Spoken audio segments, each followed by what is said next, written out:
everybody? Dadman Walking 55 here, coming at you tonight with another Sports Weekly. But focused on the NFL playoffs we are doing tonight and for the next couple weeks. If there's breaking news, we'll cover that too. Or as some networks have said, breaking news, we fix it. But then again, what reporters don't fix the breaking news? So much for that little bit of political commentary right now, starting off the night. We have got a action-packed show tonight with looking back at last week's NFL playoffs, which was the NFC and the AFC championship games. A lot of important matchups coming. A lot of fans in our audience with these games, cheering for these teams. And there's some happy people and some not so happy people. So let's go for this, and we will start bringing our panel again, the usual cast of characters. We're going to bring them all together. Sci-Fi, Mombi, Whoopa Troopa, and JT Kirk. Howdy, folks. Howdy. Hail. Hello. All right, folks. So how are y'all doing tonight? Hanging in there. All right. Staying dry. Yep. Can you believe there's only one more week of football that counts in this football season? I know. Isn't that insane how fast it went? The football season's about ready to start, Dad. I was going to say. Yes, It's now year round. Yeah, Whoopa's our spring football expert, aren't you, Whoopa? Yeah, we got two. Pretty much exactly 2 months until the real season starts. There you go. So, folks, we are on YouTube and on Twitch tonight, so make sure you hit that like, subscribe here on YouTube. We are at 569. We're 31 away from 600. Let's get there. Hey, let's get one more and we'll get on the zero. But, hey, also follow us on the Twitch side, too, if you have a Twitch account. So, we got a lot of stuff to talk. A lot of these. We only have 2 games, but there's a lot in these 2 games. Probably, this is probably one of the best set of conference championship games in a bit that we've seen, where both games really had some drama in there. One of them was not as close. I thought there was a comfortable lead, but hey, we'll see. We'll see what the panel thinks tonight. So, all right, let's say hi to Corey Cochran. Hello, how are you, Corey? Good to see you tonight.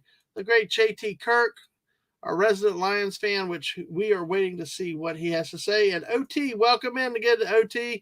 Watch Godzilla -1. Hey, in black and white. And I bet you loved it. I bet you did. If you haven't had a chance to see Godzilla -1, do so. If you can see it in black and white, definitely do so. It's even better if you can believe that. And there's Sci-Fi Mombi in the chat. Hello. All right. Folks, we got Sci-Fi Mombi, who hails from the Kansas City Chiefs land. Whoopa, who is in that area, but kind of, is a free agent. He spends his life trolling the Rams. And JT Kirk is our resident Detroit Lions fan. So, folks, we're going to get a lot of stuff. OT said 8.7 out of 10. Well, that's a good score, though. It's interesting. Well, sounds like you definitely enjoyed it and had a good time with that. So, yeah. So, we're good. Nothing's a problem. So, let's see. Okay, with that. All right. Now, normally what I do, I'm such an NFC guy. I always usually talk about NFC first. And yes, it was awesome. So go catch that. We talked about that Saturday night with Gray from Wakasashi's Tea House. We also talked about that movie with Hungry Boy and stuff. So what a wonderful thing. So make sure you see it before it is out of theaters. All right, folks.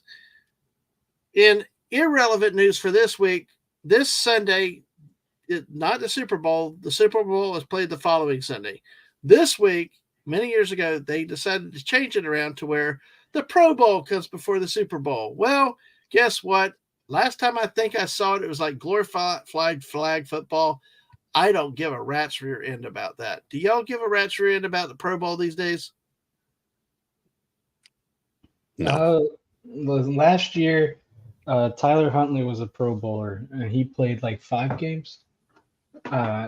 So I don't understand why anyone would care at this point, because, yeah, that's just ridiculous. I mean, I'd rather see like an NFL skills competition, which I guess is just the combine already. But at least in the NBA, they can make an entertaining dunk show every few years, maybe depending on who they get for that. I don't see a reason. Yeah. Just give an award out and do I know, that. I know we used to have some of the skills competitions. I don't remember all of them. I just remember like the QB ones Mm-hmm. where they had like the who can throw the farthest, who the accuracy competition, all that stuff. That stuff was fun, and like Mm-hmm. I think that's the thing. I'm but a young whoopa, but like I don't Smart remember. whoopa. Indeed, but I don't remember people being like, "Oh man, you have to tune into the All-Star game." But I do remember people being like, "Oh, maybe like dunk competition, NHL, the shootout challenge, like fastest skater, and the NFL, like, oh yeah, the QB competitions." Like people always wanted to watch those, not really the game. I don't understand why they've kind of. I feel like a lot of the skills competition stuff has kind of gone away, or like just not been as good. I think See, the I people thought that they- care the I thought most about the pro. Oh, go ahead. I thought they used to do that. I thought they used to do something like, well, or am I confusing it with like the beach volleyball games and stuff like that they used to do when, of course, people got massively hurt during it? They had that. I know they got rid of it. They had like the skills competition. I don't remember what. I only remember the QB stuff. I don't remember if they did other things, but like stuff like that too. I mean, I always think, hey, it'd be nice if you played the game, but I get the logic of like, hey, we're gonna play this game, and there's no real money in it for us, and we could get hurt. But like, you're not gonna QB's not gonna injure himself, just trying to throw hard or stuff like that, unless and you're not gonna hurt yourself dunking unless you really do it wrong. But like, you can see where they wouldn't. Well, I don't know. All I know is that I also, when it left Hawaii, it lost a lot of its luster.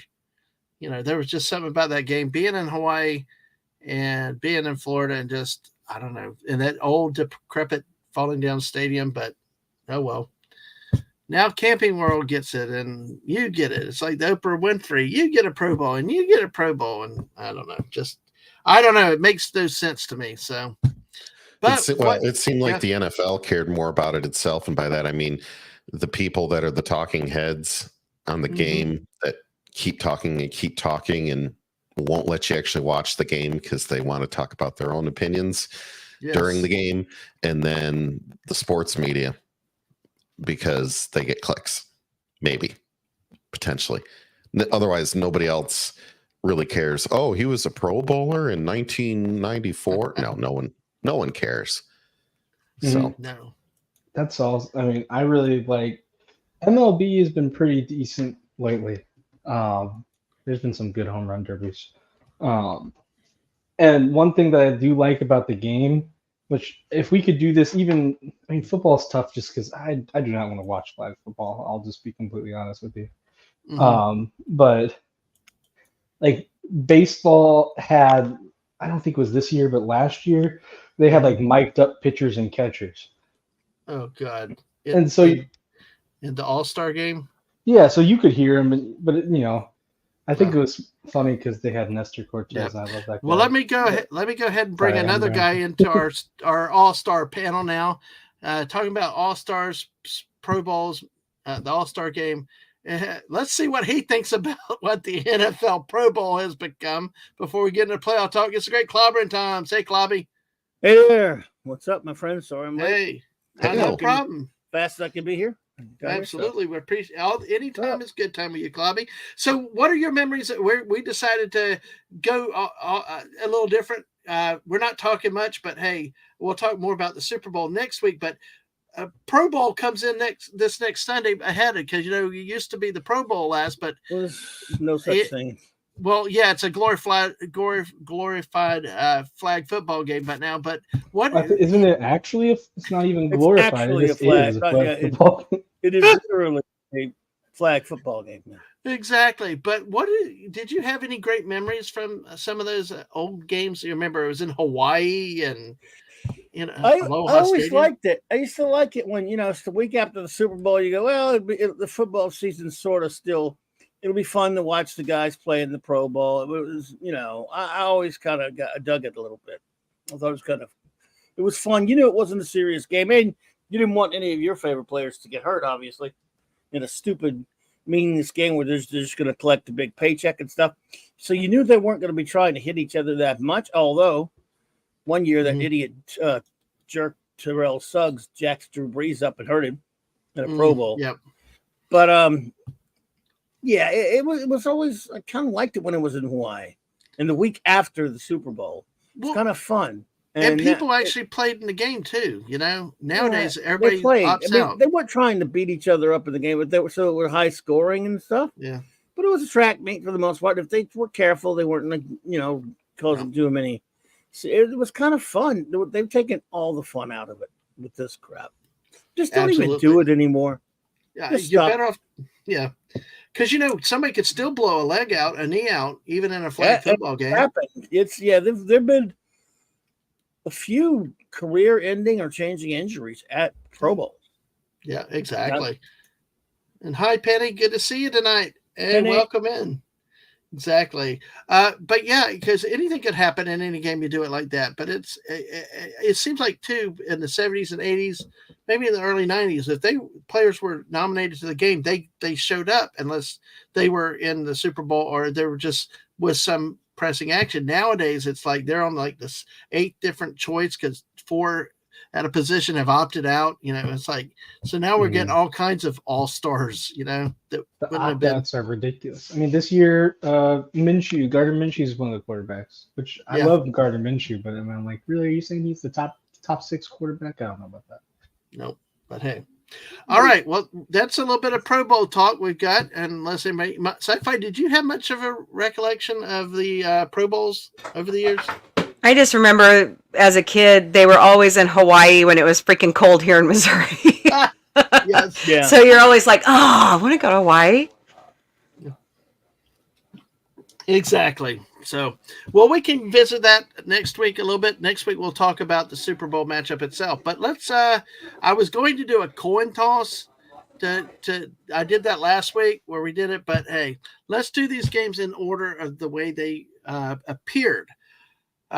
First game was the AFC Championship when the Kansas City Chiefs went on the road and beat the Baltimore Ravens 17-10 in a game that featured most of the points in the first half and only a field goal by the Ravens in the fourth quarter. You could say a defensive struggle. Was it good football, bad football? Who knows? And hello to Stunning, who says Chuck Norris built the pyramids of Egypt using Lego bricks. Good to see you, Stunning. Yes. So nice. He's always coming up with good ones. He does. He loves Chuck Norris. So let's start, Clobby. Your thoughts on this Chiefs-Ravens game overall? I'm going to get into the action and the stats in a minute, but your initial observations with this game. I think you could probably go use this to determine with relative certainty that Lamar Jackson's a choke artist. Okay. He has choked in every big playoff game he has been in. Go look at it. Don't take my word for it. Or at least every final. Every time he's got knocked out of the playoffs, he did not play well. I'm not laying everything on the Ravens. On him on the Ravens lost. I mean, but what was it? What was the final? 17-10. Yeah. 10. So if you hold the Kansas City Chiefs, that team, to 17 points, and you've been dominating everyone else for the rest of the year at home, you should win that football game. And they've been dominating people, but it always goes to show what I always say about one thing: playoff experience is invaluable, and there's always some kind of road upset anyway. But this was barely an upset. They're only a 3-point favorite, I believe, so it's like a wash there. Nevertheless, if you just look at the season, they have been whacking people at home. For the most part, they've been just destroying people at home. And then the Chiefs, who are they have far more playoff experience. They have they do have the better quarterback, but although Lamar Jackson's pretty talented, went in there, and of course proved that they had the more experienced playoff team. They had the better coach with more coaching experience in the playoffs. Although John Harbaugh's, very experienced. He's not he's no rookie. So it just shows to me that the rest of the team rally around that one quarterback that they've based everything on, and he played like garbage. And he was nervous. He was rattled. He made one big time touchdown pass, but other than that, he was, turning the ball over, being forced out of the pocket, being sacked. He was sidearm throwing. Sidearm throwing. He was sloppy. He's done that in about 3 or 4 big playoff games. So he let that team down. Okay. Go ahead. Finish your thoughts. Sorry. No, I'm just gonna say, and you don't do that against a team as good as I don't care what kind of trouble the Chiefs have had this year. This is a team that knows how. They're a proven winner. They're a big experienced winner now.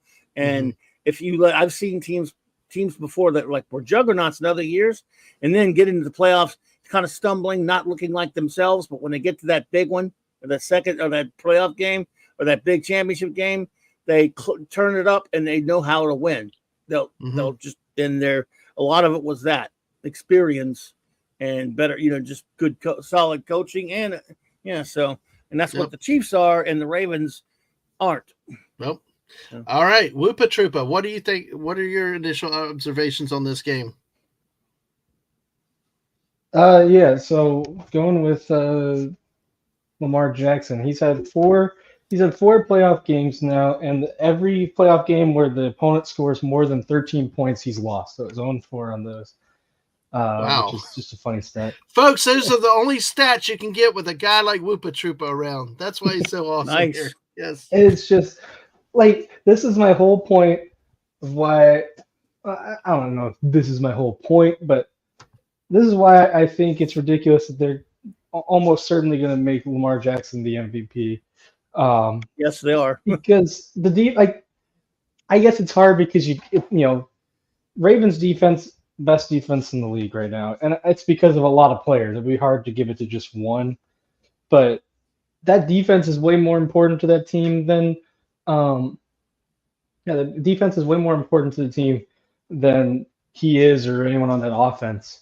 Holding the Chiefs to 17 points, you should win that game, but the offense just and we're going to look at the statistics. We're going to look at the statistics in just a few moments. Yeah, but it's just he did not get it done, and nope. It's not all on him, but a lot of it's on him, I think.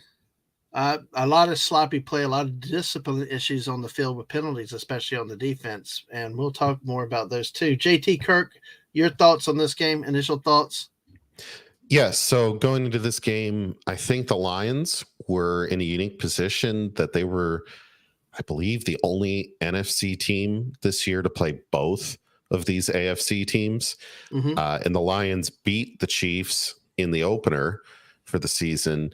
And then they were just blown out in Baltimore, like 44-6. So, Lions fans were very interested, assuming that if they had won the following night, which one of these teams would we see? Now, the Lions really struggled against mobile QBs. So you would think, Lions don't want to play the Ravens again. They were lit up playing against that team. And then, just hearing what people were saying going into the game against Lamar on that, I really didn't have that strong of an opinion of him either way, other than, it was kind of troubling that his stats made him not an MVP in any way you really look at it. And then just to sit there and watch this game and have everything fall apart for the Ravens in spectacular fashion. I mean, honestly, I was starting to get bored. Well, I will tell you, I kind of felt that way. I was trying to take a nap during that game, but it was like, this game to me, really the biggest thing I pulled out of it was it shows the experience at quarterback that's the one thing is everybody kept writing off the Chiefs and stuff, but still Mahomes and his experience and stuff versus Lamar Jackson. It's once again, it's a replay of where quarterback play and experience can take you, especially one that's been tested in the playoffs. Not always. There are some that can be surprises, but that can happen. All right. Sci-Fi Mombi, you have the floor. You can yell, scream, and whatever you want. Bust it loose for your Kansas City Chiefs. Go. Here, I'll do the Cabbage Patch. We won. Okay. I guess the thing that I'm kind of happy about is Kelsey broke Jerry Rice's record. That's a lot of work. What is it, for 7 years? Where it took Jerry Rice how long to earn that record? It's probably put an asterisk by that, though, considering the eras. But yeah, that's true. But it was pretty cool. I do think the taunting penalties from the Ravens. Grow up, guys. Come on. It's play better football if you don't like it. You know what I mean? Yeah, I know. Jeez. Well, yeah, the one where they got a big long completion catch, then got up and spun the ball in front of him, and ridiculous. Then got in Kelsey's face, and then you had I think the headbutt. Then you had the clotheslining of Mahomes, and then of course the overeager offsides. Oh Lord, they really shot themselves in the foot a lot defensively. And the 12 defensive players on the Ravens. Can't you all figure out who's playing that next call? Come on, that next snap. I mean, it just seemed like the Ravens were doing real good, and then I don't know if it was halftime or we were listening to it on the radio as we were side gigging, but it just seemed like they just fell apart. Like they had a talking to at halftime, and it didn't work, and they just came out there and went, we're done. Yep. Well, the scoring summary was pretty quick with this game, 17-7. Basically, both teams traded touchdowns in the first quarter. Travis Kelce caught a 19-yard pass from Patrick Mahomes, while for Baltimore, Zay Flowers caught a 30-yard pass from Lamar Jackson. Second quarter, basically, was owned by the Chiefs. Touchdown by 2-yard run by Isaiah Pacheco, and Harrison Butker kicked a 52-yard field goal. Field goals are big things in football these days. To close the scoring in the first half at a 17-7 lead for the Chiefs. The only score in the fourth quarter with Justin Tucker with a 43-yard field goal on a 9-play, 29-yard drive for 226. So really not much action in this game. Could have taken a nap to it because, I kept waiting for some fireworks, but nothing really happened. But I did Clobby, you've seen a lot of defensive struggles. Whoopa, JT, Mombi, y'all seen, but did this feel like a defensive struggle, or was this maybe a lower quality game from both teams? Me? So go ahead. Whoever. I will admit I didn't watch this game. I was following it because I didn't really want to watch either of these teams. I'll be honest with you. It was like every time you see a highlight, it's like, here's a penalty, here's a drop pass, here's a fumble, here's a goal, interception. They had two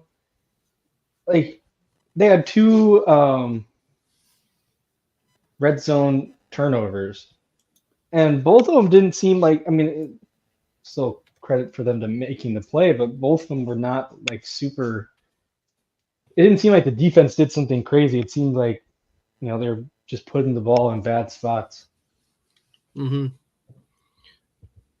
JT or Clobby, did y'all have any observations? Was this really a defensive struggle or sci-fi? Did you feel like it was a defensive struggle or just two teams that just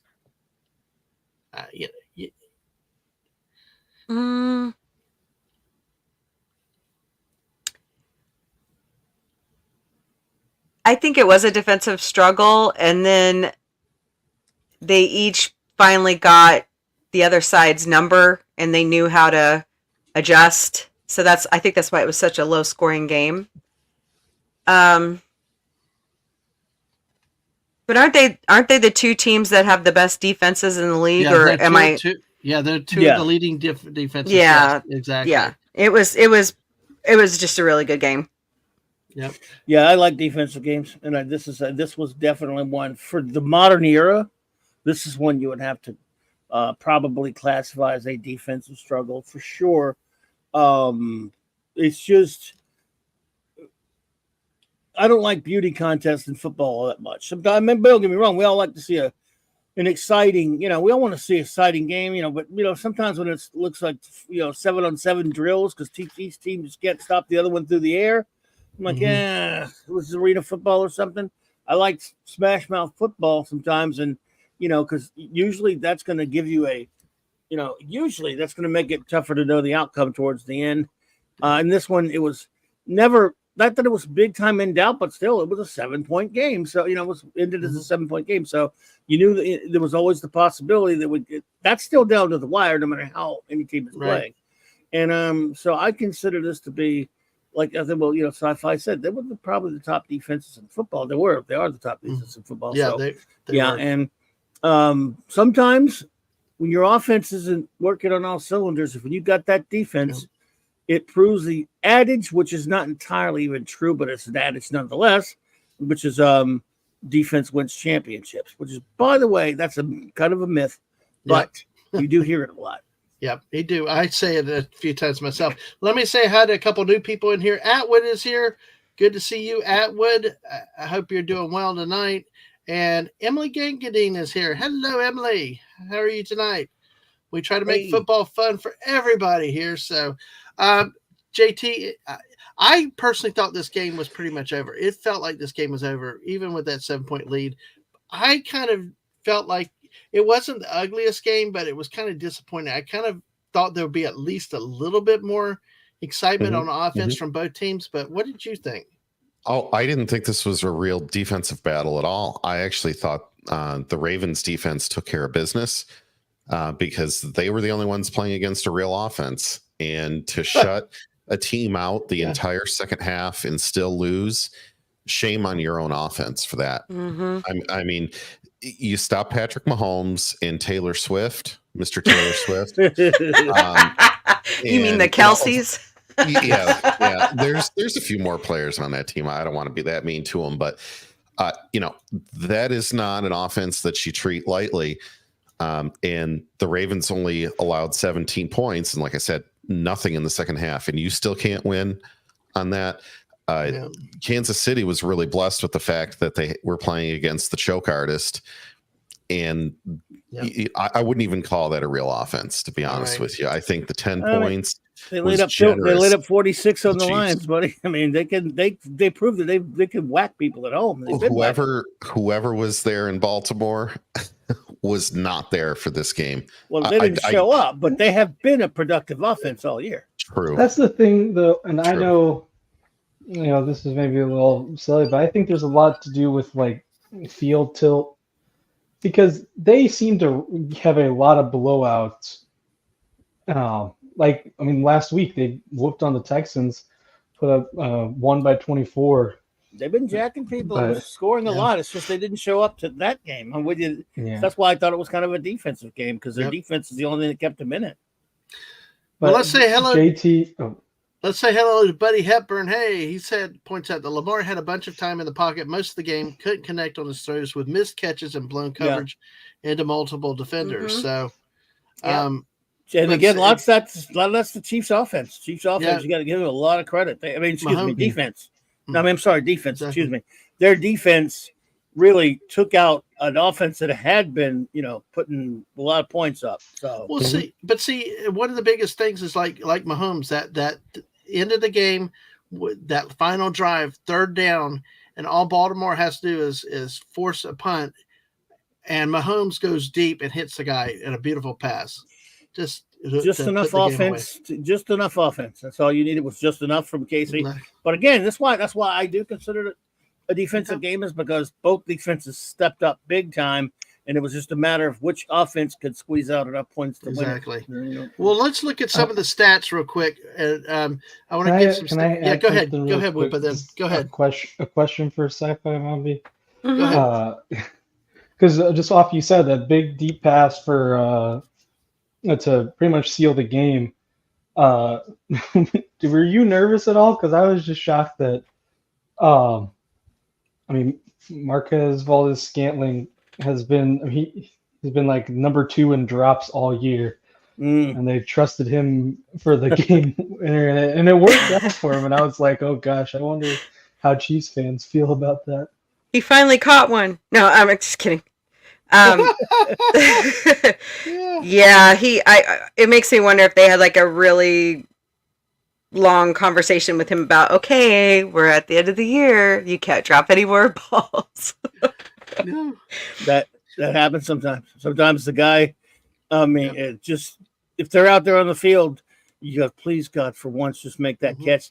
There have been times when players who are good players couldn't catch a cold. Which, by the way, and then all of a sudden they'll make that one catch. Yep.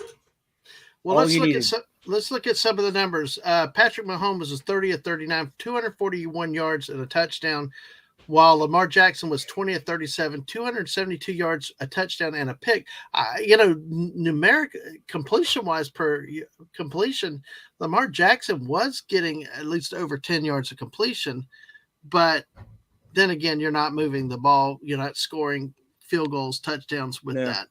I mean, it might be deceptive because like the observation was about how he missed certain throws that were big. When he connected, apparently he connected for decent yardage. But, of course, Baltimore only ran the ball for 81 yards. 54 were Lamar Jackson on the ground. Kansas City ran for 68 yards with Isaiah Pacheco. Only 90 yards overall. It really looks like this was not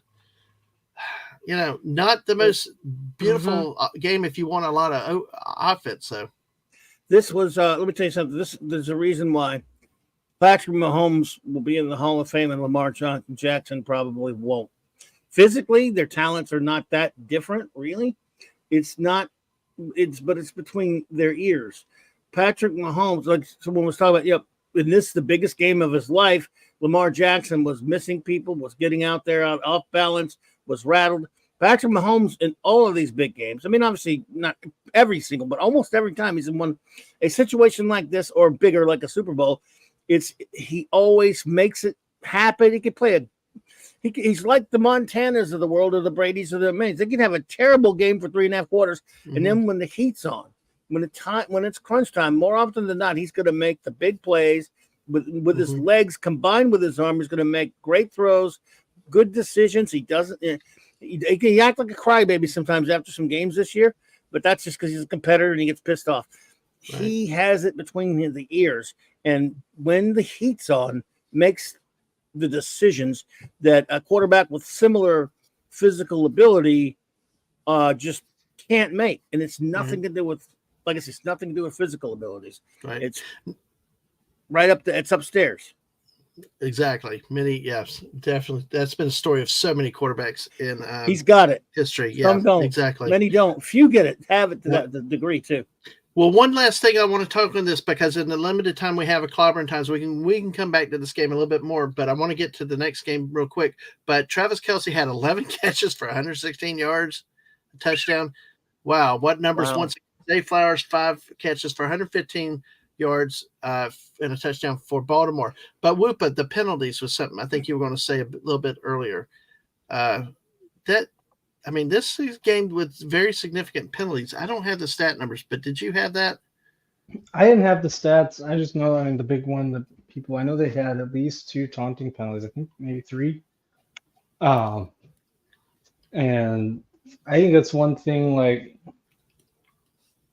I can appreciate some back and forth, but I do think at the very least, once you get penalized once for taunting, you should know, your coaches and your leaders on the sideline should be like, hey, cut that out. Like, we can't be losing because we're trash talking.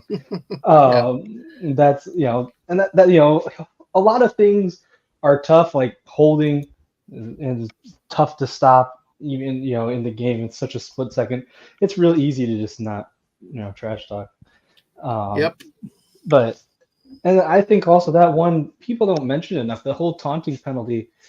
When Zay Flowers caught that ball, he pushed the DB into the ground when he was getting up, and it's like that's you can't do that.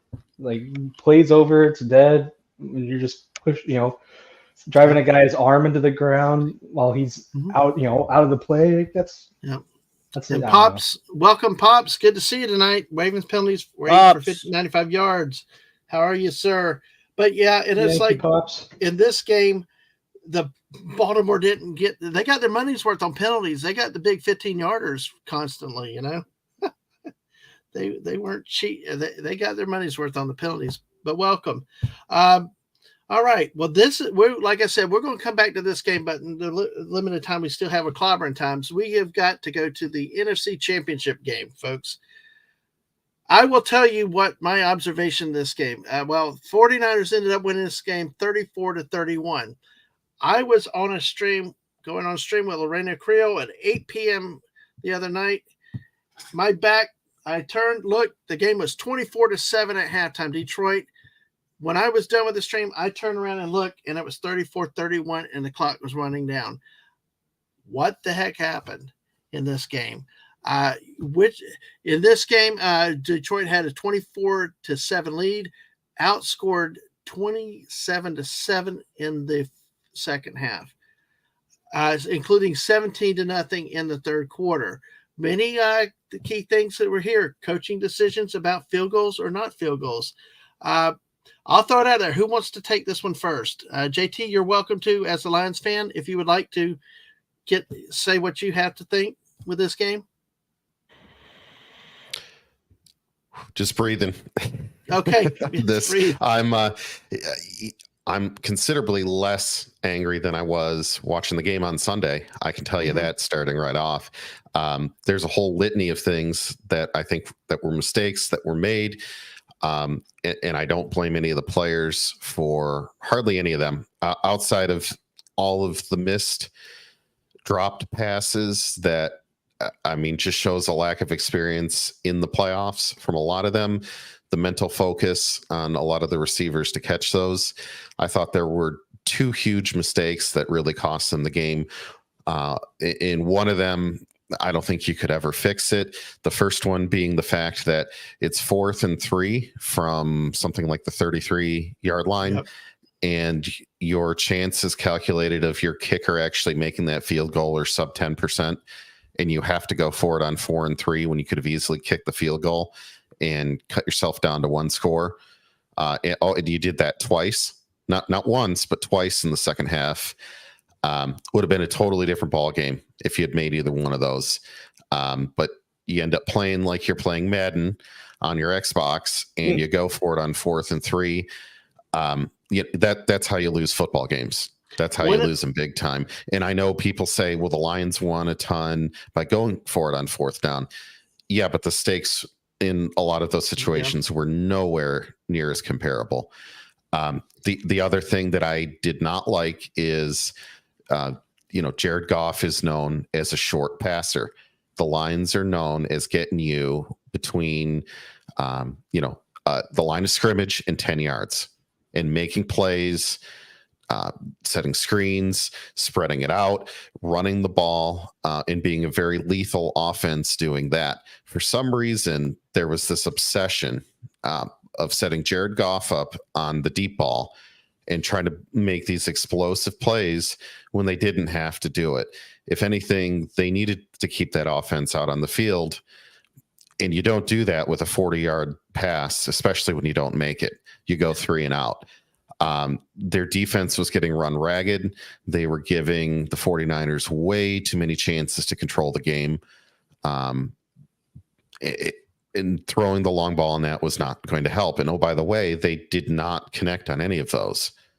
I could pull 3 of them off the top of my head. Guess what you just did, though, JT? JT, you just took 3 questions I was going to ask you, because those are things I heard, is that they went for it all season.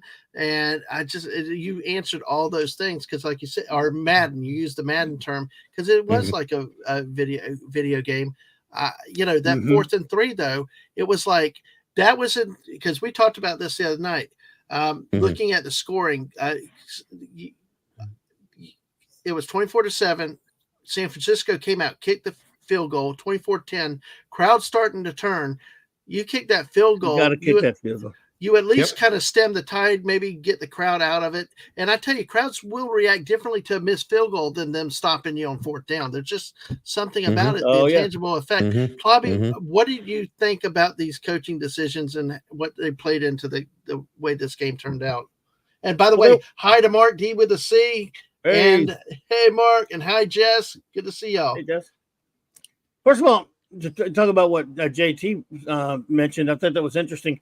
I used to have a name for Sean Payton. As a Saints fan, yes, I know he gave us the Super Bowl. He coached away so many damn playoff games, but that doesn't negate getting the big one, and we love it. But I used to call him Sean Xbox Payton because he freaking coached like he was playing a video game all the time. Now, he had a Hall of Fame quarterback, and that usually got the better of him. He was so tempted to just let him do whatever the hell, to let him just throw it all the time. Like, for example, it'll be like 3rd and 3, and he launched the sucker, 40 yards down the field when he should just get the first down, that kind of crap. He would do inexplicable, dumb things on the goal line when they're just more logical things to do. And he gets called the most brilliant play caller in the NFL by talking heads all the time. And I'm like, well, I those people, bless them. They know more than I do about football. It's not my job to analyze football, but I don't know what they're watching when they're talking about him. Dan Campbell must be friends with Peyton or something. I don't know. But leaving aside what you said, because in the third quarter, the Lions players couldn't catch a cold. Right. I mean, because Goff he was making some crazy throws, but he also had like some crazy, horrible drops. But when you coach a game away, and I don't mean like that, like you're talking about, like just doing inadvisable things like throwing it too much or whatever. When decisions lose a game for you, 3 gigantic, not 1, not 2, but 3 cost you a trip to the Super Bowl, you've got problems. I love that guy. I love Dan Campbell. Look what he did to him with their seeding in that Dallas game. That was stupid going for it. I know he got screwed by the refs, but it was a dumb idea to go for it when all you needed was 7 points to tie the game. And he went for 2. The guy's screwy. So, he says weird things sometimes, and he does weird things. You go for both of those. You go for both of those field goals, but let's just say, for sake of argument, he got those first downs. What would he do with them after that? So let's forget about those 2 crucial calls with the first downs, with the fourth down misses, and let's go to the goal line when you have to have 3 freaking timeouts. When even the I forgot who was calling the game. Was it Romo? It was Daryl. It was Olsen, whatever. I forgot who was calling the game. Says, well, as long as they don't run it here. I'm sitting there going, what dummy would run it there? Like, that's a silly thing to say. They was like, oh no, he's gonna. Oh no, oh my God, he's gonna run. No, he wouldn't be that. He wouldn't. No, he wouldn't. Come on, he ran it. Not play fake. Not maybe like a play fake or something like that. Bop, and then you let Goff throw the ball in the end zone. What's it going to hurt? It's still percentage wise 10 times more likely to get you a touchdown or at least an incompletion. He ran it, knowing that it would cost him a freaking timeout if he doesn't make it. Yep. Timeouts are precious. Your game's over right there. Game over. Well said. Yeah. So when you coach the game away, and I'm not talking about a faulty game plan. Mm-hmm. Well, here's where we go. Which he did have. Real quick, the Lions started off with 2 touchdown runnings, 42 yards by Jameson Williams. David Montgomery had a 1-yard run in the first quarter. The Niners responded with Christian McCaffrey with 2-yard run, 14-7. Then 10 more points by the Lions. Shamir Gibbs, a 15-yard run and a 21-yard field goal, 24-7 at that point. And I tell you, like I said, I thought this game was kind of over. When I did, and then we come out with Jake Moody gets a field goal for the Niners on that first drive. Then, of course, we had the election not to kick the field goal to keep even. And then we get 2 more 49er touchdowns, which tie the game at the end of the third quarter. followed by the fourth quarter where with 9:52, Jake Moody kicks another field goal, 33 yards. And then Elijah Mitchell runs a 3-yard touchdown for the Niners to go up 34-31. And then the last touchdown that Clavy talked about that took – here's another thing. This is like the Deion Sanders Colorado coaching here. You're down 10 points, 11 plays, 75 yards. Took only 2:06, but still, guys, those plays do take time off the clock. And, where's your sense of urgency? A sense of urgency at the end of the game situation, calling right plays, not running, your timeouts, protecting your timeouts. And here's the thing I think is destroying a lot of the game is analytics. We talk about the video game side of the thing, but analytics, I mean, listen to Shad Khan's son, the Jaguars, and that was the start of it in the league. But now everybody's got these, here's what the book says you do when you're down by this or down by that. It's like we're now making everything so formulaic and not in-game coaching experience, getting the feel of the game, the feel of the crowds. We're kind of talking about that with the Clavy the other night, and Mark was this. There's so many intangibles to what's going on in a game. It's like coaches are now losing the art of coaching. It's now becoming an analytical science. And Dadman on that third quarter, the Lions gave up, I think it was in 3 to 4 minutes, they gave up 17 unanswered points. Mm-hmm. And basically, I would argue, lost the game almost right then and there. And it was multiple mistakes, fumbles. When, as a coach, do you call a timeout and say, we need to sit here and think for a minute about what the hell we're actually doing out there?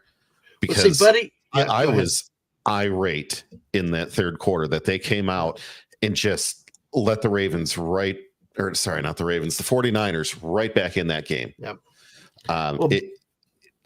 It's getting me upset all. No, I got you. See, I think Buddy's onto something though. I don't blame you, dude. You have every right to feel that way. But see, I also think Buddy, I've seen this happen so many times that they scored so much in the first half, they got such a big lead. There seems to be in games like this, there's you have to prepare against that big letdown in the second half, that they didn't seem ready coming back out and didn't get back into it till it was too late. You can't ever get your momentum going again. Once it's gone, it's gone. And that's why you keep extending the lead. You kick the field goal. You do certain things to try to keep the lead, because you never know when you lose it. One of the greatest other examples in playoff history was the Houston Oilers at the Buffalo Bills, that playoff game. 35-3 at the half. Yep. And Frank Reich leads them to come back. Right. But wins that game, Crazy. And back then, back then it was almost impossible. Now it's next to any day, winning and why. But back then. Yeah. Well, we are going to keep kicking this game and the previous game around a little bit more, but our friend Clyburn Times, I know you got. Yeah, I'm going to have to run them. But listen, I want to give you a chance to say your final thought on this game. If there's anything you still want to say on this game or back to the other, but our friend, your chief engineer, Mark D with a C, wants to remind you, look on the bright side. We've got Taylor Swift in the Super Bowl. Well, I hope Taylor becomes MVP. And I hope she runs for 5 touchdowns. I hope she throws 5 touchdown passes for our friend Sci-Fi Mom here. So there you go. Here's the thing, Sci-Fi.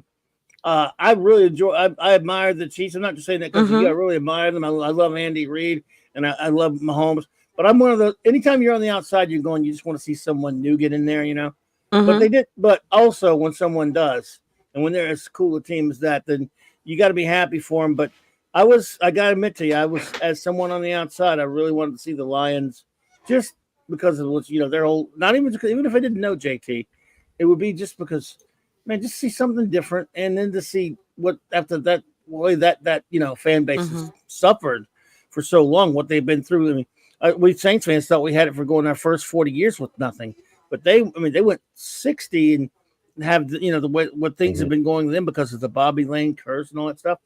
So I would love to have seen that. And of course, the Lions Chiefs Super Bowl would have been really cool, but it didn't turn out that way. I hate the 49ers. I've always hated them. As a Saints fan, you're supposed to hate your rivals. I hate them. I do kind of admire the Brock Purdy thing, though. I mean, that's one of the only real story to latch on to as far as a feel good story about all this. Because I'm not, I got to admit to you, I don't like Taylor Swift that much, but I don't know much about her. But Yeah. I will root for you and be happy, very happy for you, if you get this thing. And then I know we'll make predictions next week or whatever, but I have a feeling that you will, because see, I'm not all that convinced the 49ers are good, but I mean, they needed a lot of help from the Lions this week, and then even from the Packers making some stupid plays the week before. So it's going to be an interesting game, and a rematch. But I wish you good luck on that one. Absolutely. So, and hello, Suzanne Eckstein. Good to see you tonight. Suzanne. How are you doing? Exactly. Good to see you. Well, thanks, buddies. Yes, Appreciate sir. you all. Always a good pleasure. And folks, we'll be talking about our Super Bowl picks, and we'll be previewing that game in more detail next week with Clobbering Times. But we're going to continue the party here. Clobbering Times. All right, buddy. You have a great Wild Card Wednesday, right? Coming up. Yes, sir. Thank you so much. And JT, buddy, I'll be with you there next year too. I'll be on the bandwagon with you next year, buddy. Let's hope they can get it straightened out, brother. Well, thank you, Clobby. I'm trying to keep hope. I know, man. It hurts. Later, Gators. Yeah. Yep. Later, Gators. All right. Have a good one. Bye. All right. And that, my friends, is the great Clobbering Times. So, well, like I said, looking at the numbers in here, in terms of statistics, Jared Goff was 25 of 41, 273 yards with a touchdown. David Montgomery ran the ball for 93 yards. Jahmyr Gibbs ran for 45. So really, Detroit and 3 rushing touchdowns as a team. So Detroit ran the ball well, and as did San Francisco. McCaffrey didn't have 100 yards, but he had 2 touchdowns. Brock Purdy was 20 of 31 for 267 yards, a touchdown and a pick. So the statistics, Deebo Samuel had 8 catches for 89 yards. Sam Laporta, 9 for 97 for Detroit.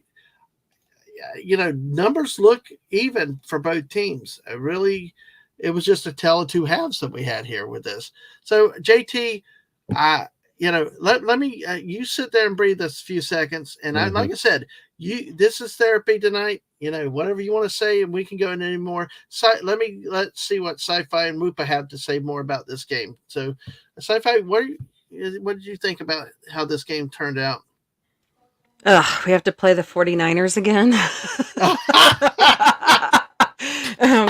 We whooped their butt the first time. No.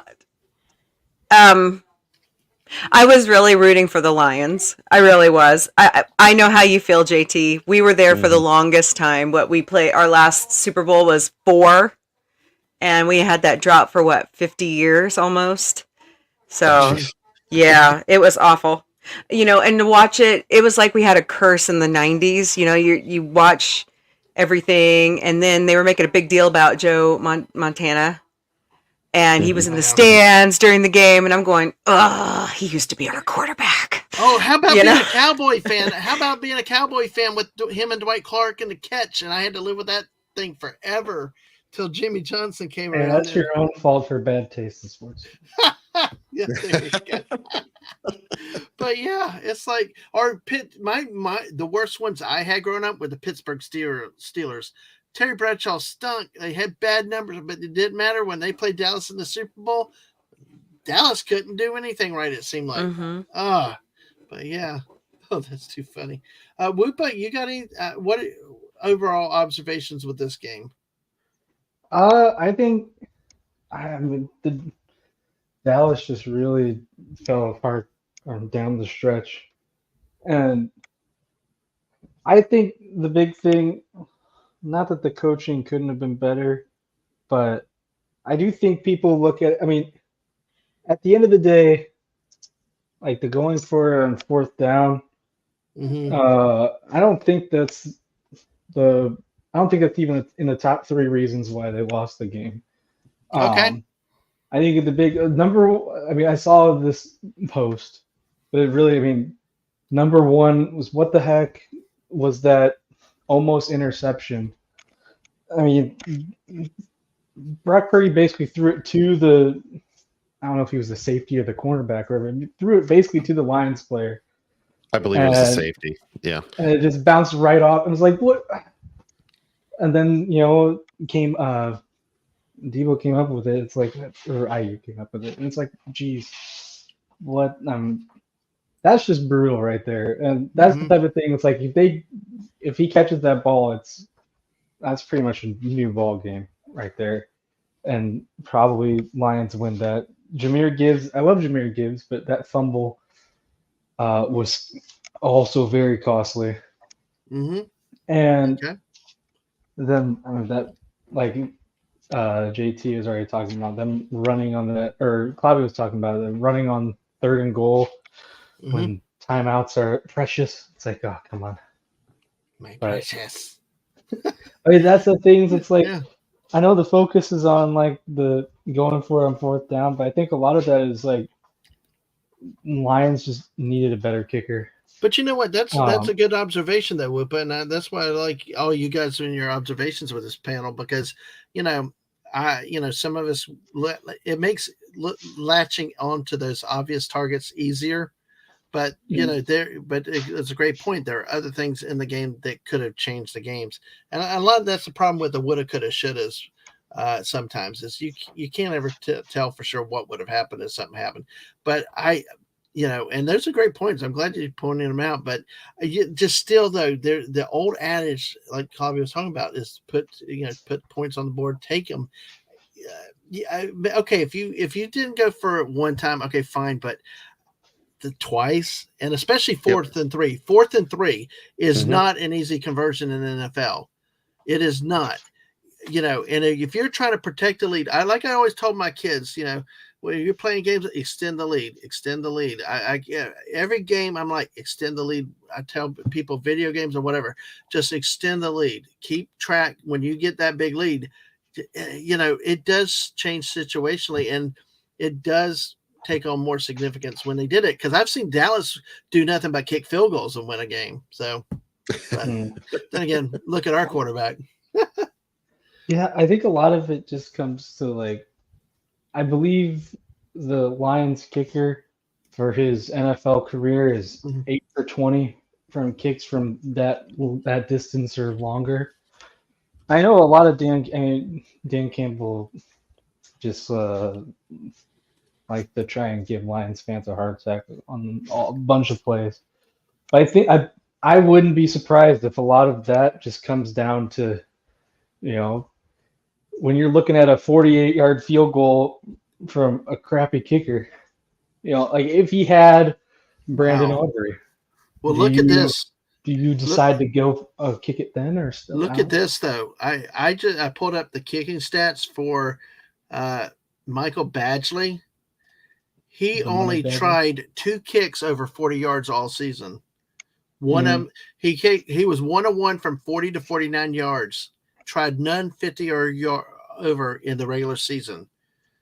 And see, to me, that does not make a professional, an NFL kicker. Yeah, it does not. He must have been a late signer though, because he's not kicked a lot for the Lions then, because he's only 4 for 4 in regular season, and he was 3 of 3 in the playoffs. He hit one from 50 yards though in the playoffs. Yeah, Riley Patterson was their main guy from the Jags. But if you look at his, him jumping around, he spent his first 3 years with the Chargers. Then in 2021, he went to Indianapolis and then was cut and then went to Tennessee. And then 2022, he was with Chicago, got cut, and then went to Detroit. And then I think in 2023, he got, he lost the starting job and then got it back at the end. So it's like, I just needed a better. But he's got the leg though. He kicked a 54-yarder in the playoffs, and it's like, why not at least give him one shot at, to, like I said, to extend the lead? But it's too late now. Yeah. Yeah. I think I bet a lot of it is just I wonder if they were worried to trust him. Yep. You never know.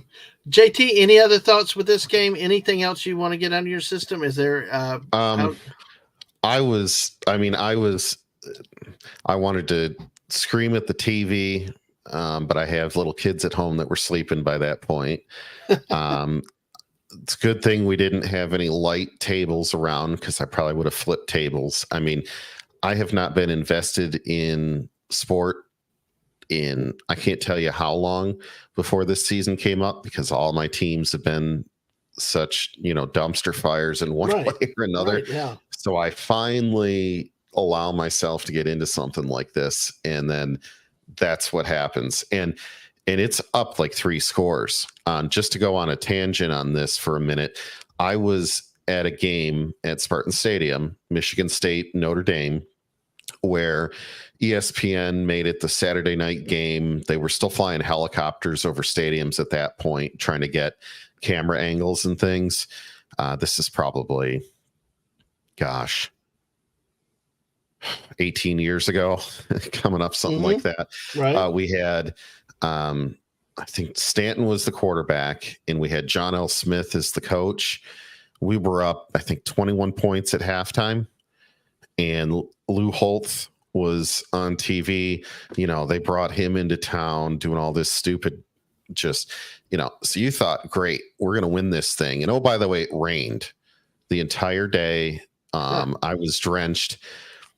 And then you just see calls and coaching and just the implosion, and they lost. And I think they lost by like 14 points. Wow. Notre Dame just came in and walloped them. And you saw that was like the start of the end of John L. Smith at Michigan State, because he was, on 3rd and 20 calling screenplays designed to get them like 5 yards. Right. What the hell is that going to do for you? And I was just having flashbacks of that here. Yeah. Oh gosh. Yeah. And it was just devastating for that. And people are like, well, you're putting way too much into a sports game. No, it meant a lot more to this town than that. And the way they did it, that had to be worse. It's almost like you'd rather get beat 40-0, just get clobbered right out of the gate. Yes. And you had this big lead just go poof. Oh, 100%. Yeah, you nailed it. I much rather would have had that than to come this close. Only it got to the point where you ask yourself as a fan, was this intentional? Because you just could not handle that anymore. With the number of dropped passes, with the stupid long balls, the bad play calling. You almost sit there and you start asking yourself, was this purely innocent by chance, or was it something else? Because your mind wants to find an explanation for what happened, the way that it happened like that.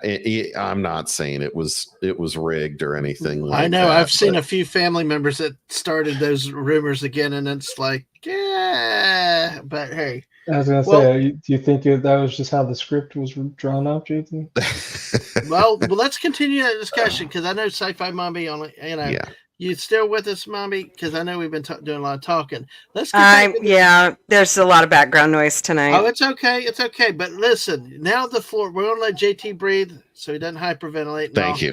And we'll go. He can get Stu up some more points, but for later. But celebrate Kansas City's in the Super Bowl. Any other thoughts? What other comments do you have that you've not been able to say yet? Not much, except that I think it's going to be a good game. I think that at least I hope they continue their focus. I think it's gotten better. I think the 49ers is going to have Kelsey's number, though. Well, that's one thing I heard in the Detroit Niner game, was that the 49ers have a pretty good secondary, especially guarding, defending the middle of the field. So we'll see if somebody can take away from Travis Kelce. 11 catches. I mean, I thought he was playing the Jacksonville Jaguars with numbers like that. Because every time Jacksonville plays him, he puts up huge number. So, yeah. So take care, Penny. See you later. See you, Penny. Yep. But hey, but yeah, it's like, it's so funny how players have some teams' names. Kelsey has it at the Jaguars. Another huge performance against a very respected defense. So how's everybody over there in near Kansas City land? Is it like let's go torch the neighborhoods? Is it like, okay, we're back? Is it business as usual? Because a lot of places when it's their first time go crazy and really go nuts and stuff. But now being another return trip for the Kansas City, is it kind of like becoming like the Alabama and the SEC? Like, okay, we're back. We should be here. I think they're happy for the dynasty. I think that's what most people are really hoping for. I know that Rally House and Academy Sports sold out of all their stuff in like a matter of minutes. People were lined up outside for hours. But it was weird. Like Hy-Vee made their own shirts because they're a sponsor of the Kansas City Chiefs. And when I was side gigging, I'm like, why are the shirts still sitting here? Because I heard the stories about people, waiting in line over at Academy Sports, and it was weird. I was like, man, they were even discounting them. I was like, what? They just won the conference. Why are these not selling? It was weird. No, yeah. Well, I guess there's only so many championship shirts you can get, and I guess at some point though, winning a conference championship doesn't mean anything. It's you want that Super Bowl, or in college the national title. Which this is our fourth time in 5 years. Is that right? Going back to the conference, yeah. Which it stinks to people like the Jacksonville Jaguars, the Detroit Lions, those teams that have never gotten there or cannot ever seem to get there. It's like, dang, y'all are spoiled, but it's I can definitely see how that goes. Whoopa or JT, any other thoughts on that Kansas City Ravens game, or looking at the Chiefs season so far, where this might be for them? I was happy I got to make fun of Lamar Jackson a lot online. It was great. I will have to hand it to Kansas City. I was thinking all year that they were overperforming. I thought they were going to have an early exit in the playoffs. Yeah. And none of that happened. So, I'll admit that I was quite wrong with my estimation on their, I guess, talent level. I thought was kind of where it was at this year. So maybe that's a huge credit to their focus from the key players that they have, their luck of no injuries and hard work at training and staying healthy, and then the coaching. I think Kansas City appeared very vulnerable to a lot of teams this year. And the fact that they were able to get past that in just enough games, right? You don't have to be rock stars in every facet all the time. You just have to be good enough when it matters. And I think they were, professionals at executing those kind of strategies. Either that, or I'm just way off on Kansas City in my mind. But when the Lions beat them in the opener, it didn't look great for them to start the season. But I will say though, 1-3 and 1-3 going into these conference championships, I think that means that you really did a good job looking at the score and finding the teams that made it to the Super Bowl. Cough, cough. College football. Well, let me say howdy to Lemon Pie. Howdy, Lemon Pie. Hey, Lemon Pie. Hey. So, Which NFL team just hired the coach from Michigan? The Chargers hired Jim Harbaugh. At the Chargers, that's right. That's right. That's my division, and I'm not happy about it. I need to send them a thank you card.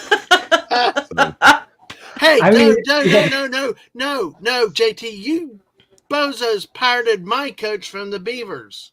So don't be a good coach too. But then again, my school's in a conference that only has 2 teams remaining, so go figure.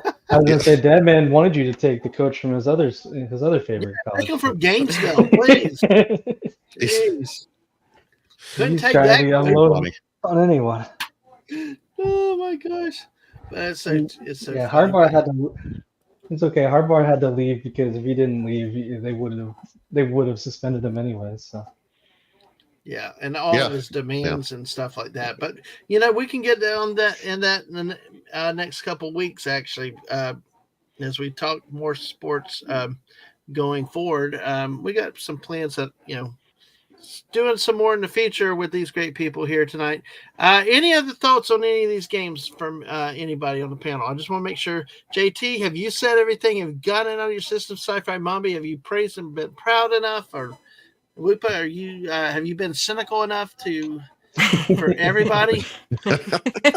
I don't know. I certainly try. I Or can have be you a come little. up with some more great obscure stats? That's I, what I I love. can be a little bit more cynical. I can ask everyone, how do you think Taylor Swift's performance was? Do you think that she needs to work on anything else, or I know she's going to be jet lagged.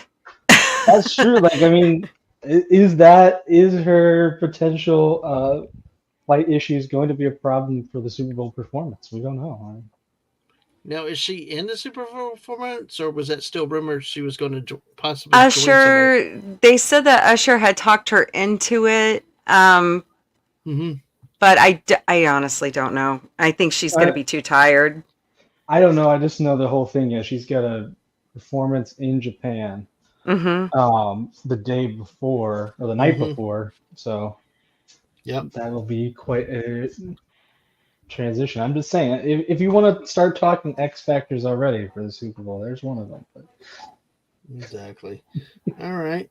Well, like I said, any other thoughts, JT or Sci-Fi Mombi? My whole thing was I did not want these two teams going. They've gone too many times in recent memory. I agree. I think this is actually going to be Taylor Swift saving if she's there at the game. The NFL's probably got, the most expensive private jet already chartered to get her out of Japan as fast as possible. I think this has potential to be a boring Super Bowl. And I'm not just saying that because I'm hurt, with my feelings on it. I think the 49ers do a lot to bring that down in terms of interest level for me and nationally as well. They don't really have, to me, a compelling reason to go watch that. I mean, yeah. Kansas City, again, I know Sci-Fi Mombi, it's your team. I'm not trying to take away from that. I'm just saying, you're fine. On a national level, if Taylor Swift isn't there, interest goes down by like half. I mean, it's still going to get a ton of TV ratings. I'm not going to make it sound like nobody's watching, but I would have much rather see the Ravens in there or the Lions in there than having this combination out of the four. Well, we all know that we all tune in for the commercials anyways. Yep, maybe 15 years ago, yes, but actually, that reminds me. Last Super Bowl, the Missus and I did a Super Bowl review. I think it was a review after the Super Bowl. We actually looked at the commercials and figured out which ones were our favorites and stuff like that. So yeah, a lot of people do, but that was even after a few down years because that has always been the traditional. But it seems like in the recent years, and we can definitely kick this around the next week when we talk about the Super Bowl coming up. The role of commercials, how have they been? Because they really became a big household thing, and people would actually watch Super Bowls for the ads, forget the game. But it just seems like, at least for a while there, they really got dry. Like they lost their spark and their creativity. I think in the last couple of years, they've had some good ads, better ads. What do y'all think, based on what y'all remember seeing? I was shocked by the dollar amount of a 30-second ad this year. It's $7 million.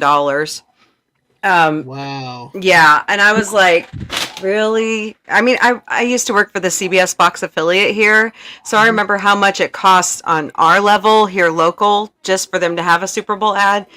But $7 million. And we've had, cruddy commercials. I always remember the Budweiser frogs. Yep.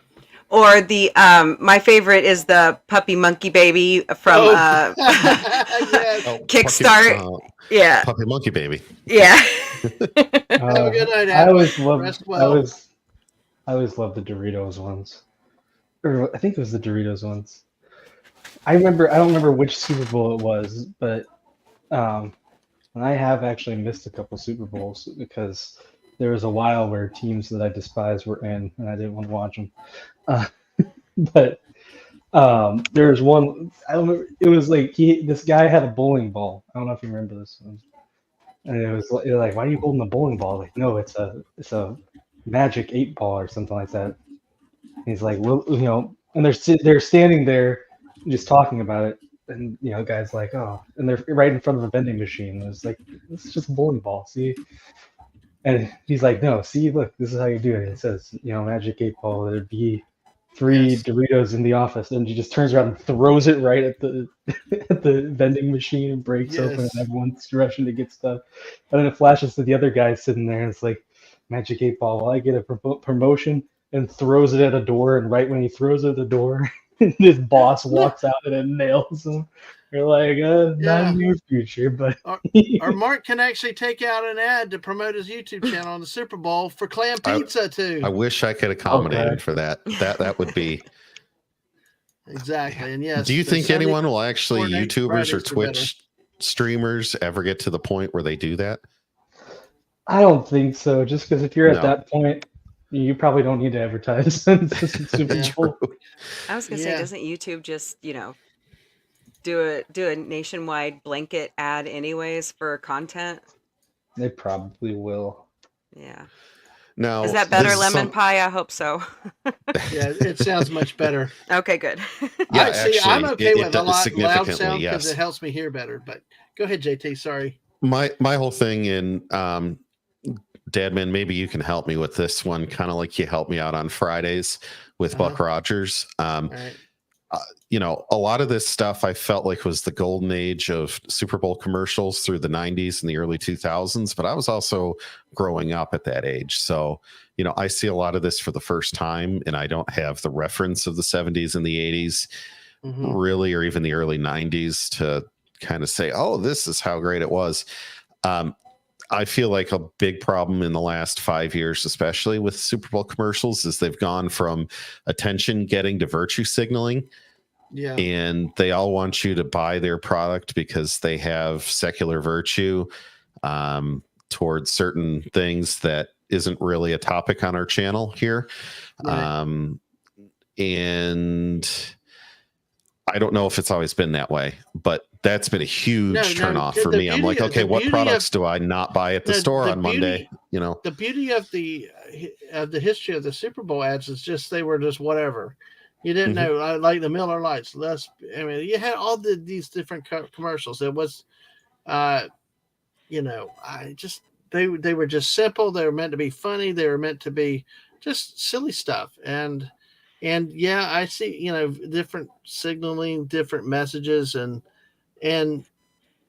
that's like sometimes, if you agree with the messages, you may not be annoyed with them. If you don't like the messages, you probably will be. I mean, and that's where everybody, I'm sure if I'm not careful, I can send messages that annoy a lot of people. But then again, I think it's a bigger thing about what the advertisers and the companies have been, is that they feel like they can't just sell their product or just can't entertain people. If I want to go to church, if I want to lecture, I'll go to church, or I'll go to something else to get, I'll go talk to my boss or something. If I want to get lectured, I mean, want when I come to YouTube and stuff, I want to laugh. I want to have fun. It's like with the Super Bowl, I just want to have fun. Just sell your product, do it creatively, help us laugh. Life's too stressful, and now I will say there can be good, serious ads, and the missus, I wish she was here to help me with that. Some of the emotional ones about older and younger people are, I'm not saying we're not saying they can't be serious. Some of the most touching and best commercials have been very emotional driven. People and like Buddy said, not he used the product by the Clydesdales. One of the biggest was after 9/11 when the Clydesdales, and I think there was one with them. There are times when the ads have been had emotional impact. They've had messages, but they're messages that everybody could come around and unite around. And, and just, not saying that you can't have the serious commercials or they all have to be funny and laughing, but they're not. I know the missus enjoys the serious ones and stuff. Hey, yeah, your Muslim uncle, are you ready for some football? Yes, we've got a Super Bowl matchup. You gotta say it like they did in the commercial. Are you ready for some football? I'm on that party. Well done. You got job, Frank good and Joe. Get the party started. Oh, No. anyway, sorry. I'm not much of a Hank Williams Jr.'s fan, but hey, I guess I can impersonate it a little bit. So, but any other thoughts? I mean, what do y'all have a personal favorite? JT mentioned several right there. Of favorite Super Bowl ads. You guys in the chat, do you have a favorite Super Bowl ad? We can talk on these more lately, but Sci-Fi Mommy Whoopa, do y'all have any one particular that you can recall offhand? Oh gosh. Or you can think for next week if you need to, but go ahead. I always look forward to the upcoming movie trailers. But they already released Ghostbusters, Frozen Empire, so they couldn't wait for the Super Bowl. Yeah. But yeah, I always look forward to those. Yeah. I'm waiting for the GoDaddy commercial. Oh, yeah. That one usually I still remember does when those a came good out. job. Yeah, that one's I funny remember every when year. those came out. When those came out, it was like, holy crap. And then they got Danica Patrick on top of that. And it just was. Well, I mean, those at least entertain, and you can remember those still, and they still try to do that.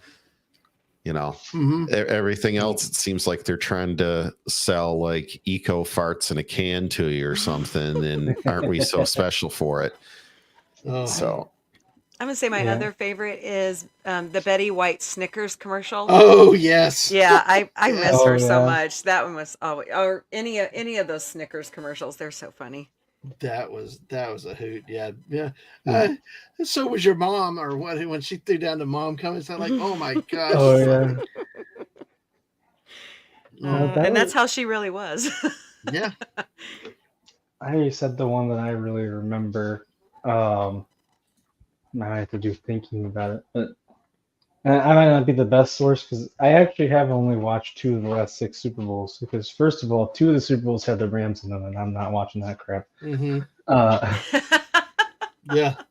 But a lot of I do remember it's not even always just like the virtue signaling that they'll pull off, because they do sometimes do that. And it's like shut up. But there's sometimes the best commercials yet. They have like something important. Like the 2 that I remember from last year, which one was really good. Like I have to give him credit for it. That I forget what TV thing is. You guys will probably remember, like where they made it so like it looked like someone had pressed the remote menu button and it like zoomed out.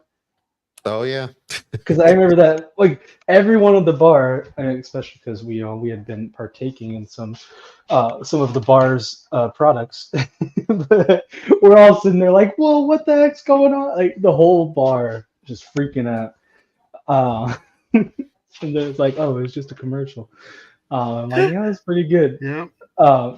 And then they had the one, I forget what it was for, so maybe it wasn't that good of a commercial, really, but it was like they had the whole dog and like the lifespan of the dog, and everyone was like, "Man, are they about to start making us start crying right here?" That was a really good one. Yep. But there's so much, like most of the things, it's like, yeah, here's a car commercial, and it's just like a normal car commercial but longer, and they'll say something weird about like something random, and I'm like, is this supposed to make me want to buy your car? Like, it's not even like, there's so many commercials that sometimes it seems like you don't know what they're for until like the very end. You're like, oh, that was for this? I had no idea. Like, what was the point of this entire commercial? Yes. Yep. So, all right. Well, I think we're going to go ahead and we're going to wrap things up now. Tonight. Any final thoughts? Sci-Fi Mommy, JT Kirk, Whoopa Troopa? No. I thought we were going to get into some deep analysis of the upcoming Pro Bowl, but gosh. Hey, we'll take your predictions if you got them. Is it always the AFC NFC? by 14. Oh, okay. AFC by 14. 14. Yeah, I'm Oh. predicting I guess, is that a blowout if nobody cares? Probably. Probably. Anything over double digits is a blowout. So I got the NFC just because of pride. Conference pride. I'll say the AFC by exactly 9. 9. Well, All right. okay. Well, that's an interesting score. Way to go My out there. sources, I just made that prediction up. Yep. I'll say sci-fi. What do you think? You got the AFC or the NFC in the Pro Bowl? I'll go NFC this year, All right. and I honestly have no idea on a score. I always like the NFC because of the blue colors when they use blue and red, Mhm. but you never know when they change them. So, oh gosh, your Muslim uncle says that I predict someone will take one of the flags and slap Taylor Swift, but with it in front of Kelsey. Oh boy. Oh my gosh. Hey, so the Super Can Bowl you is feel in the Las Vegas. love? Yes, exactly. I know people that live in Las Vegas, and they're dreading this event coming to town. With where Oh, the I stadium's bet. located already, and now that they're going to tear down the Tropicana Field to put up the A's stadium, Las Vegas is not going to be a great place for locals, it sounds like. But that's another issue for another day. We got 10 great people still watching us now. Make sure you follow us on the Twitch side. We're one away from 120 over there. We're at 369, 369 here on the YouTube side, or 569, sorry. And let's get to 570, then to 700, 600. But hey, can't do it without you great people in the chat. These great people on panel tonight. You guys rock. Y'all are awesome. Thank y'all again for coming in. And, appreciate y'all doing this with me leading up to the Super Bowl. We had Clobbering Times in with us earlier tonight. And always a blast to have him in, his knowledge, and just thankful to have him around with us for that. So with that, I'm going to go through a few things that we've got coming up so that you see. I'll see, my computer is slow with something. Oh crap! Well, it would help if I open the file, but apparently the file is taking forever to open. So we will just sit here and watch the audio thing bleep bleep bleep bleep. But because I feel like JT now. Damn it! Come on, ugh! I want to flip a table. It's like, come on, open! Dang it! And I'll say, I'm not quick to violence or anything. And I don't advocate that or anything. It was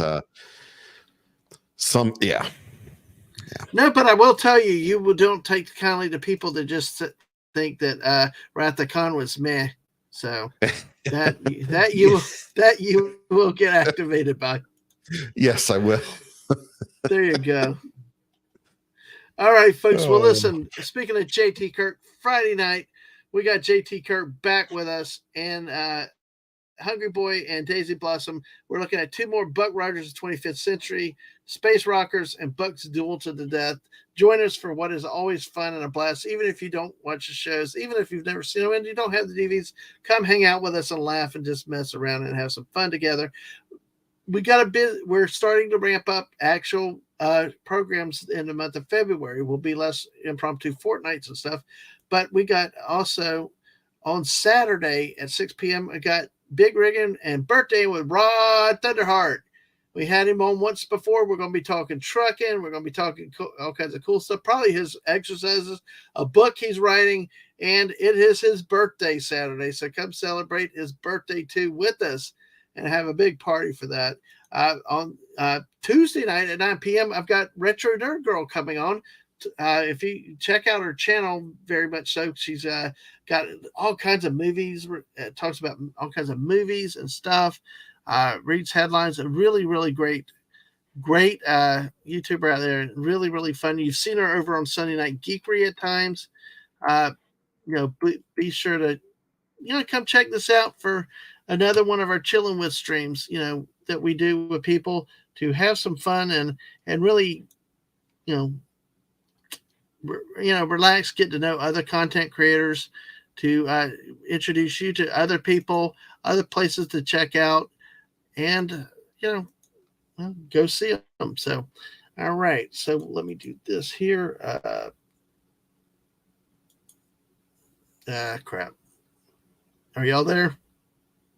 All right. Yes. Mhm. All right. Just my computer is slowed down there. All right. So next week, another Sports Weekly, we will focus on the Super Bowl. We will deal with that. We may even talk some commercials for that. So join us next Wednesday. Of course, chill chats or something, random streams. Just follow me on Twitter at DadmanWalking55, or make sure you get the notifications on Twitch and YouTube. These are random streams where I do usually solo, maybe a guest. Fortnite fun with Dadman and friends can be just me and the missus, could be me and other people. Again, these have been impromptu lately. And then also late night with Dadman and friends. You never know when we decide to go late, either late at night or not so late, but join us for these type of streams where we have fun, chase the squirrels, and do crazy things. As I mentioned, live streams on YouTube and Twitch, Dadman Walking 55. Subscribe, follow me on Twitter, Dadman Walking 55. Also to get the latest for when I go, when I do go live. Let's see. I am going to put a link out here. This is Clobbering Times link here. So, I didn't really label that, but Muslim Uncle says Sharks, Ducks, let's go Sharks. He said, and where do they live? Oh, they are locals. I will tell you, they are locals. But hey, go check out Clobbering Times over here now.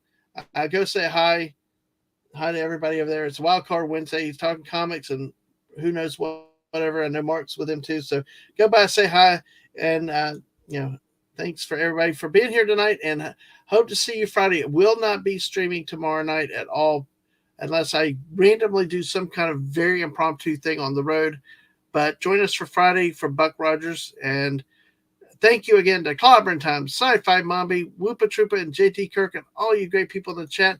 We will see you next time. Bye, all. Bye-bye.